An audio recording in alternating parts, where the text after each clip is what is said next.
Bonjour chers amis, nous sommes toujours dans la série Dans le sanctuaire.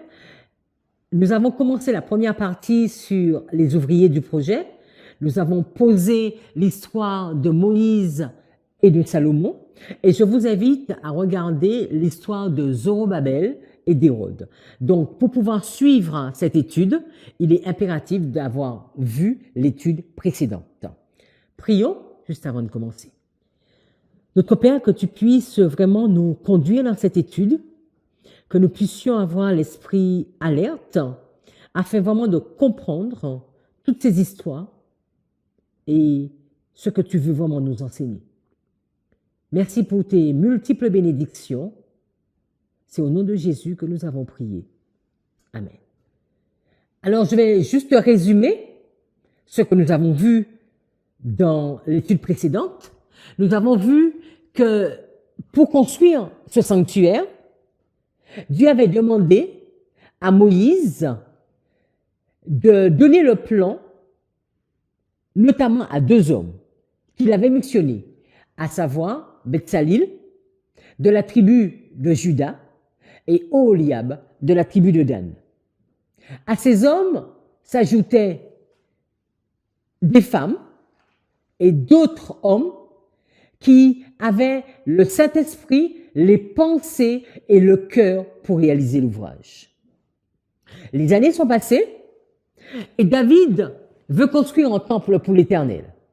Dieu va lui dire que ce ne sera pas à lui de construire le temple, mais beaucoup plus son fils Salomon, l'homme de repos. Et David, avant de mourir, va mettre toute la somme d'argent nécessaire, ainsi que des hommes habiles. Des hommes qu'on pourrait penser de la tribu de Dan et de la tribu de Juda. Sauf que Salomon, cet homme sage, va faire appel au roi de Tyr et va demander au roi de Tyr de lui envoyer un architecte, un responsable, capable d'exécuter cette grande maison. Et Tyr va lui proposer le meilleur des ouvriers à la personne de Hiram Abi, qui est simplement un homme de la tribu de Dan. Mais Ellen White nous dit que c'est un homme cupide, qui avait l'esprit de mammon, parce que il était attiré par l'argent, et le fait d'avoir pris cet homme va emmener ou va contribuer, en tout cas va pousser, va continuer cette apostasie qui va naître en Juda après Salomon, ou même pendant la vie de Salomon, ça va commencer. Dans la vidéo précédente, je faisais un rapprochement entre cet homme qui a été choisi et la destruction de ce temple. Je ne dis pas que c'est à cause de cet homme que le temple a été détruit. Je suis juste en train de dire que la base même de la construction du temple, alors qu'ici, que c'était des hommes qui étaient poussés par l'Esprit de Dieu, des hommes à l'esprit de sacrifice qui vont réaliser ce temple, ce n'est pas le cas ici pour les hommes au temps de Salomon. Et donc, on va commencer la construction même du temple sur une mauvaise base. Et quelques années plus tard, cette belle construction va être détruite par le roi du Nord. Si nous regardons dans l'histoire de Zorobabel, là aussi, après la destruction du temple de Salomon, ils vont devoir revenir pour construire le temple sous l'ordre de Cyrus. Et nous allons voir l'état d'esprit de ces hommes qui construisaient le temple. Est-ce qu'ils avaient l'état d'esprit pour la construction du sanctuaire ou plus l'état d'esprit pour la construction du temple de Salomon? Esdras chapitre 1 nous dit, en la première année de Cyrus, roi de Perse, afin que la parole du Seigneur par la bouche de Jérémie soit accomplie, le Seigneur excita l'esprit de Cyrus, roi de Perse, afin qu'il fasse une proclamation à travers tout son royaume, et l'a mis aussi par écrit, disant, verset 2, ainsi dit Cyrus, roi de Perse, le Seigneur, Dieu du ciel, m'a donné tous les royaumes de la terre, et il m'a chargé de lui bâtir une maison à Jérusalem, qui est en Juda. Qui est parmi vous de tout son peuple?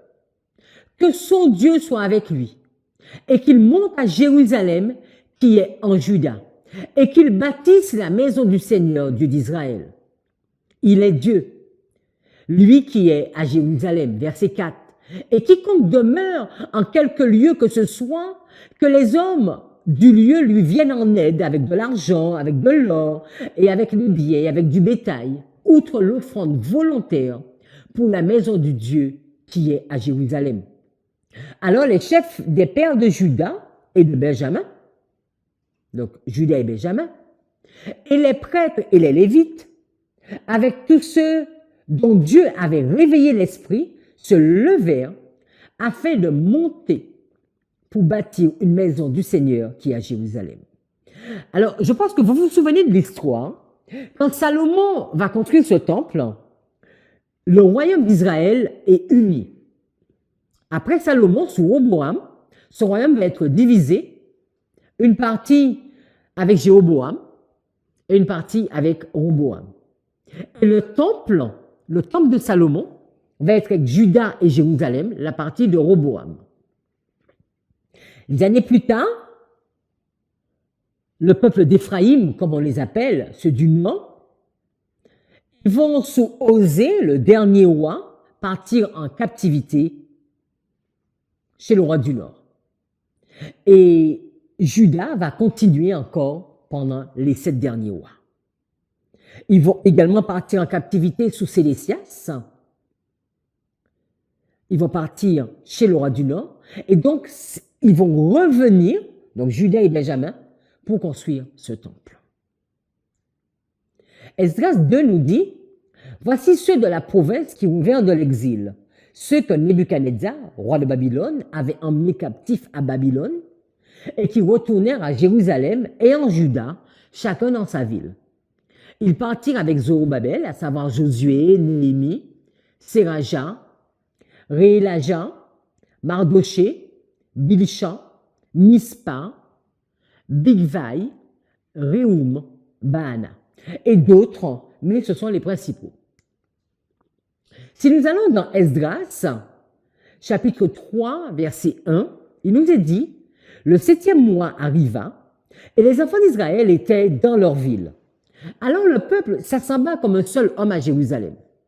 Josué, fils de Tsadak, avec ses frères, les sacrificateurs, et Zorobabel, fils de Sheltiel, avec ses frères, se levèrent et bâtirent l'autel du Dieu d'Israël pour y offrir les holocaustes selon ce qui est écrit dans la loi de Moïse, homme de Dieu.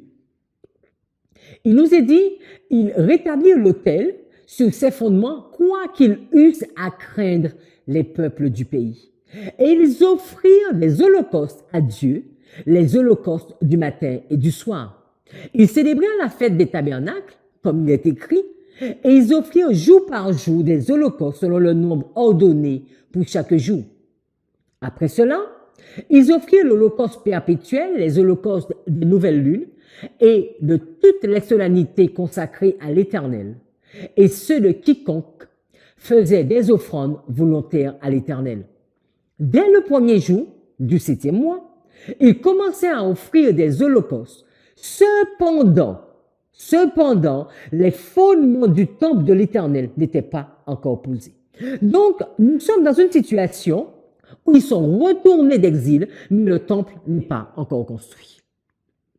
Et au verset 8, il nous dit, la seconde année, depuis leur arrivée à la maison de Dieu à Jérusalem, au second mois, Zorobabel, fils de Sheltiel, Josué, fils de Jotsadak, avec le reste de leurs frères, les sacrificateurs et les lévites, et tous ceux qui étaient revenus de la captivité à Jérusalem, se mirent à l'œuvre et chargèrent les lévites de 20 ans et au-dessus de surveiller les travaux de la maison de l'Éternel.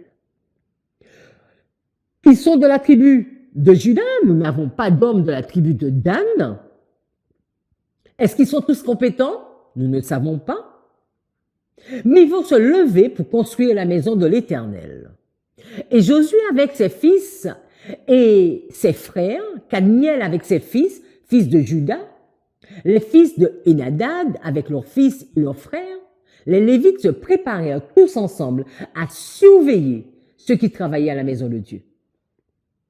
Lorsque les ouvrières posèrent les fondements du temple de l'Éternel, on fit assister les sacrificateurs en costume avec les trompettes et les Lévites, fils d'Azaph avec les cymbales, afin qu'ils célébrassent l'Éternel d'après les ordonnances de David, roi d'Israël.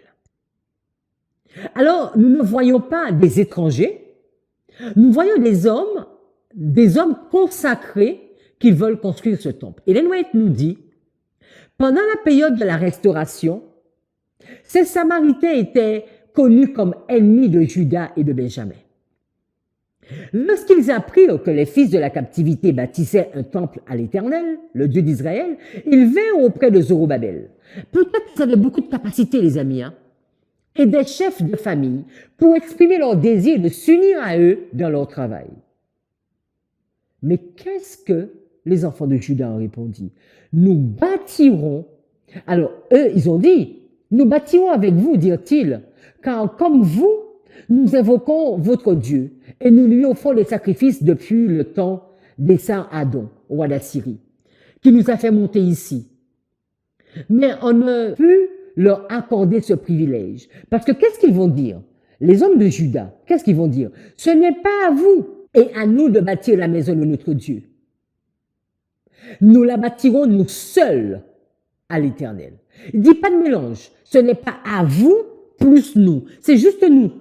Nous la bâtirons nous seuls à l'Éternel, le Dieu d'Israël, comme nous l'a ordonné le roi Cyrus. Roi de Perse leur déclara les chefs d'Israël.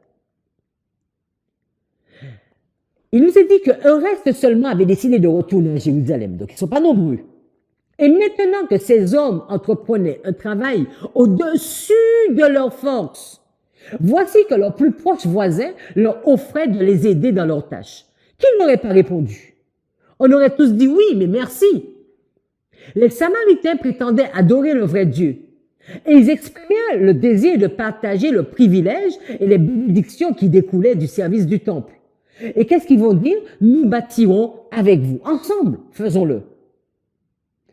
Nous bâtirons avec vous, dirent-ils. Mais si les chefs d'Israël, écoutez bien, avaient accepté cette offre, ils auraient ouvert la porte à l'idolâtrie. Il y a une porte qui s'était ouverte ici, les amis. Un mélange entre Juda, entre Israël plus Tyr. Là maintenant, il y a un mélange qui veut se faire entre Juda et Samarie. Et ils disent non, pas question. Nous construirons nous seuls le temple de l'Éternel. Et Ellen White nous dit que mais si les chefs d'Israël avaient accepté cette offre, ils auraient ouvert la porte à l'idolâtrie. Ces chefs discernèrent la dissimulation des Samaritains et se rendirent compte que l'aide obtenue en s'alliant avec eux ne serait rien comparativement aux bénédictions qu'ils comptaient recevoir en suivant scrupuleusement les ordres de Dieu. Et c'est pour ça que je vous dis, ce temple, il n'a pas été détruit. Le sanctuaire a été remplacé par un plus grand. Et celui de Cyrus, bon, évidemment, il va connaître pas mal de difficultés, va être remplacé par celui d'Hérode. Mais ce que je veux noter, c'est aussi bien pour le temple pour le sanctuaire de Moïse et pour le temple de Zorobabel, ils ne vont pas accepter de compromis. Dans Esdras 4, verset 1, il nous est dit, donc là, on nous raconte l'histoire qu'Ellen White nous relate dans les autres textes. Il nous est dit que les ennemis de Juda et de Benjamin apprirent que les fils de la captivité bâtissaient un temple à l'Éternel, le Dieu d'Israël. Ils vinrent auprès de Zorobabel et des chefs de famille et leur dirent, « Nous bâtirons avec vous, car comme vous, nous évoquons votre Dieu Et nous lui offrons les sacrifices depuis les temps d'Esar-Hadon, roi d'Assyrie, qui nous a fait monter ici. Mais Zorobabel, Josué et les autres chefs des familles d'Israël leur répondirent, ce n'est pas à vous et à nous de bâtir la maison de notre Dieu. Nous la bâtirons nous seuls à l'Éternel, le Dieu d'Israël, comme nous l'a ordonné le roi Cyrus, roi de Perse. Le verset 4 nous dit, alors les gens du pays découragèrent le peuple de Juda. Ils l'intimidèrent pour l'empêcher de bâtir. Et ils gagnèrent, regardez jusqu'où cette cupidité va, hein, ils gagnèrent à prix d'argent des conseillers pour faire échouer son entreprise. Et il en fut ainsi pendant toute la vie de Cyrus, roi de Perse, et jusqu'au règne de Darius, roi de Perse, qui va inviter à continuer à construire le temple. Dans Agé 1, verset 12, Zorobabel, fils de Shiltiel, Josué, fils de Jotsadak, le souverain sacrificateur, et tout le reste du peuple, entendirent la voix de l'Éternel leur Dieu et les paroles d'Agé le prophète, selon la mission que lui avait donnée l'Éternel leur Dieu. Et le peuple fut saisi de crainte devant l'Éternel. Agé, envoyé de l'Éternel, dit au peuple, d'après l'ordre de l'Éternel, « Je suis avec vous, dit l'Éternel. » L'Éternel réveilla l'esprit de Zorobabel, fils de Shiltiel, gouverneur de Juda, et l'esprit de Josué, fils de Jotsadak, le souverain sacrificateur, et l'esprit de tout le reste du peuple. Il va réveiller tous les esprits parce qu'ils sont restés fidèles. Ils étaient peu nombreux, pas beaucoup de capacité, mais quand nous faisons avec Dieu, les amis, quand nous agissons sur le plan de l'addition, Dieu agit sur le plan de la multiplication. Salomon, alors qu'il était sage, a cherché de l'aide à l'extérieur. Eux, ils sont pas nombreux. Ils n'ont pas autant de moyens financiers. Ils n'ont pas tous ces hommes. Ils n'ont même pas Dan, la tribu de Dan. Il leur reste quelques hommes de Juda. Ils auraient pu accepter la main tendue des Samaritains. Et ils ne vont pas l'accepter. Dieu va les bénir pour ce choix. Et l'Éternel va réveiller leur esprit. Et l'esprit de tout le reste du peuple. Ils vinrent et se mirent à l'œuvre dans la maison de l'Éternel des armées, leur Dieu. Le message délivré par Agé toucha le cœur des chefs israélites et celui du peuple. Ils comprirent que les paroles de Dieu étaient graves et ils n'osèrent pas rejeter les instructions répétées qui leur étaient adressées. Ils savaient que la prospérité matérielle et les bénédictions spirituelles dépendaient de quoi? De leur obéissance au commandement de Dieu. Touchés par les paroles du prophète Zorobabel, Josué, ainsi que tout le reste du peuple, entendirent la voix de l'Éternel, leur Dieu. Dès qu'Israël se décida à obéir, le message de reproche fut suivi par des paroles de réconfort. Agé dit au peuple, d'après l'ordre de l'Éternel, « Je suis avec vous », parce que nous connaissons beaucoup et que nous aimons. « Je suis avec vous, dit l'Éternel. » L'Éternel réveilla l'esprit de Zorobabel et l'esprit de Josué et l'esprit de tout le reste du peuple. Ils vinrent et ils se mirent à l'œuvre dans la maison de l'Éternel des armées, leur Dieu. Alors qu'ils étaient sous cette ligne, des hommes missionnés, ils vont choisir d'obéir et de remplir pleinement la mission de l'Éternel. Moins de mois après la reprise des travaux, les constructeurs reçurent un nouveau message d'encouragement. « Fortifie-toi, Zorobabel, dit l'Éternel. Fortifie-toi, Josué. Fortifie-toi, peuple entier du pays, dit l'Éternel, et travaillez. Car je suis avec vous, dit l'Éternel des armées. » Souvent, nous prenons les textes et nous voulons nous les approprier. Mais est-ce que nous sommes dans cette même vision?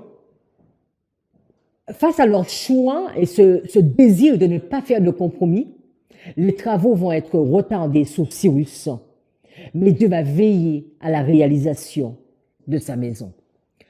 Si nous regardons la structure du temple de Zorobabel, comme nous avons fait pour les autres structures, Donc nous voyons Cyrus qui va transmettre l'ordre aux responsables du peuple,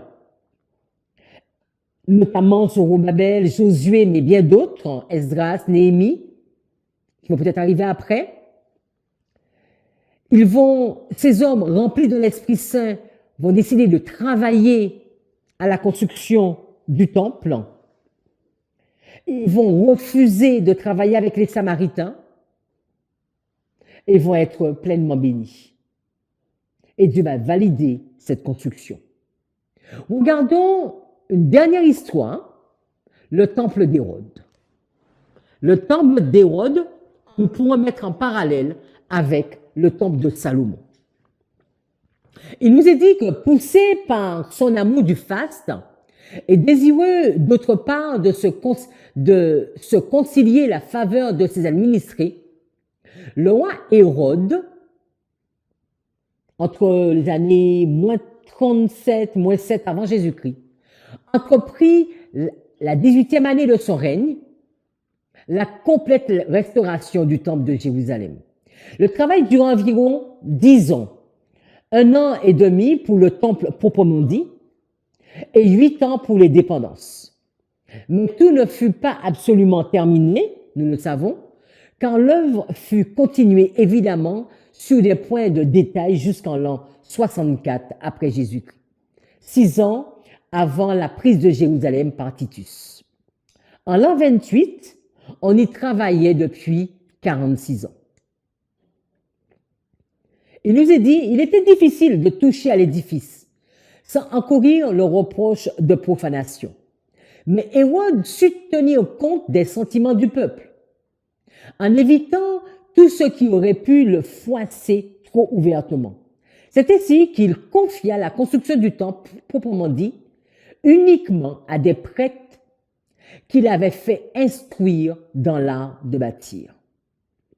En tout cas, il n'est nulle part question d'opposition violente contre son entreprise. Donc ici, on va nous dire que le temple même, juste le temple, a été construit par les prêtres. Mais l'ensemble du bâtiment, c'est-à-dire le parvis, tout l'extérieur, tous les autres, il y a eu un mélange entre les Juifs et les Romains pour la réalisation de ce bâtiment. Ellen White nous dit, effaré et consterné à l'ouïe des prédictions du Sauveur touchant la destruction du temple, les disciples voulurent comprendre plus parfaitement le sens de ces paroles. Pendant 40 ans, les travaux, l'argent, le génie des architectes, rien n'avait été épargné pour rendre cet édifice à sa splendeur première. Hérode le Grand y avait consacré les richesses des Romains et celles de la Judée. L'empereur lui-même l'avait comblé de ses dons. Des blocs de marbre blanc de dimensions presque fabuleuses, envoyés de Rome, faisaient partie de ses murailles.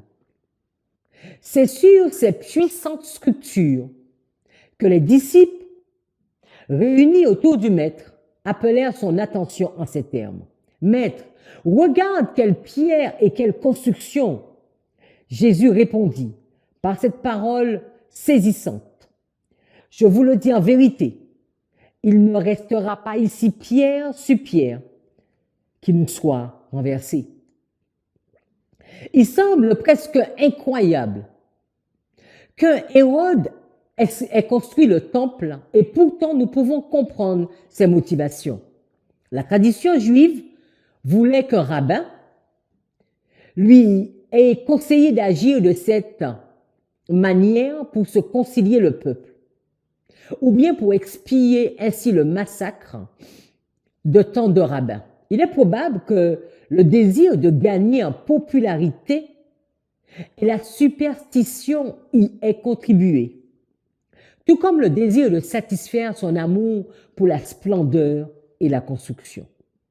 En même temps, il aurait peut-être voulu se montrer meilleur juif que cette populace de pharisiens et de rabbins, qui lui jetaient perpétuellement aux dents qu'il était un Iduméen. Quelle que soit son origine, il était un véritable roi des Juifs, aussi grand, voire plus grand que Salomon lui-même. Certes, ni le travail ni l'argent n'avaient été épargnés sur le temple. Un millier de véhicules transportaient la pierre, 10 000 ouvriers sous la direction de 1000 prêtres travaillèrent tous les matériaux coûteux rassemblés dans cette maison dont la tradition juive pourrait dire « Celui qui n'a pas vu le temple d'Hérode n'a jamais su ce qu'est la beauté. » Il nous est dit qu'il y avait 10 000 ouvriers. On ne nous dit pas si ce sont que des ouvriers juifs. On nous précise qu'il y avait les 1000 prêtres, mais qu'il y avait 10 000 ouvriers sous cette direction. Et quand vous regardez, vous allez voir qu'il y avait un mélange lors de cette construction. Et pourtant, Israël méprisait et abhorrait le bâtisseur. Son œuvre apparente pour le Dieu d'Israël n'aurait pas non plus pu tromper les plus crédules. Dans sa jeunesse, il avait intimidé le vénérable Sanhédrin et menacé la ville de massacre et de destruction. À maintes reprises, il avait assassiné ces vénérables sages. Il avait versé comme de l'eau le sang de ses princes asmonéens et de tous ceux qui osaient être libres. Il avait étouffé toute aspiration nationale dans les gémissements du supplice et l'avait éteinte dans le sang de ses victimes. Ce n'est pas une fois ni deux, mais 6 fois qu'il changea le grand sacerdoce pour l'accorder enfin à quelqu'un qui n'a pas bonne réputation dans la théologie juive, un étranger en Judée, un Alexandrin. Et pourtant, la puissance de cet Iduméen n'était que d'hier et de l'ordre de la poussée de champignons. Donc déjà, on voit qu'il y avait déjà un mélange entre les prêtres et ne serait-ce qu'Hérode. Il nous est dit, mais le temple lui-même a été construit par les prêtres en 1 an et 6 mois. Nous l'avons déjà vu dans d'autres textes. Sur quoi tout le peuple était plein de joie. Et bientôt, il en dit grâce en premier lieu à Dieu et ensuite pour l'empressement dont le roi avait fait preuve. Ils festoyèrent et célébrèrent cette reconstruction du temple. Et pour le roi, il sacrifia à Dieu 300 bœufs, ainsi que les autres, chacun selon ses capacités. Il n'est pas possible de fixer le nombre de ces sacrifices, car il n'est pas possible que nous devions vraiment le raconter. Car en même temps que cette célébration pour les travaux du temple tombait aussi le jour de l'inauguration du roi, il célébrait comme une fête selon une ancienne coutume et qui coïncidait maintenant avec l'autre, coïncidence qui rendait la fête plus illustre. Je vous invite vraiment à étudier ce texte et à essayer de comprendre toutes ces coïncidences qui ont eu lieu lors de la dédicace du temple qui était en principe le temple de l'Éternel et dont l'adoration devait être donnée à Dieu et à Dieu seul. Si nous résumons, nous voyons la trame, Hérode qui va vouloir construire un temple, choisir de construire un temple, qui va choisir des hommes, on ne dit pas que ce sont des hommes missionnés par Dieu, mais qui va choisir des prêtres et également d'autres ouvriers. Il va y avoir un certain mélange entre ces hommes, notamment des Juifs et des Romains, pour la construction de l'édifice. Et le temple va être réalisé et nous avons déjà vu dans les études précédentes, que Dieu va venir et va purifier ce temple à 2 reprises.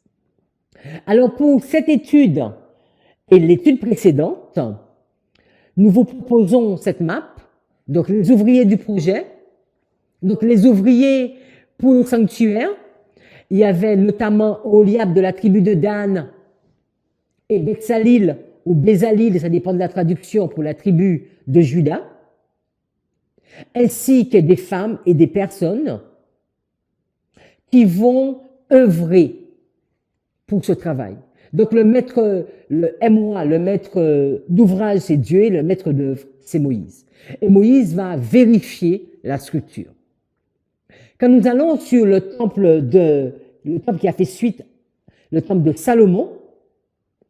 Donc, nous avons vu le choix de Salomon de faire appel au roi de Tyr et qui va envoyer Huram Abi. Le maître d'ouvrage, c'était David et le maître d'œuvre, Salomon. Et nous avons vu la cupidité et l'apostasie que cela va générer avec cet ouvrier. Quand nous regardons le temple de Zorobabel, nous avons le maître d'ouvrage Cyrus, on pourrait dire le maître d'œuvre Zorobabel, et ils vont refuser de travailler avec des Samaritains, ils vont rester fidèles à Dieu et ils vont construire ce temple.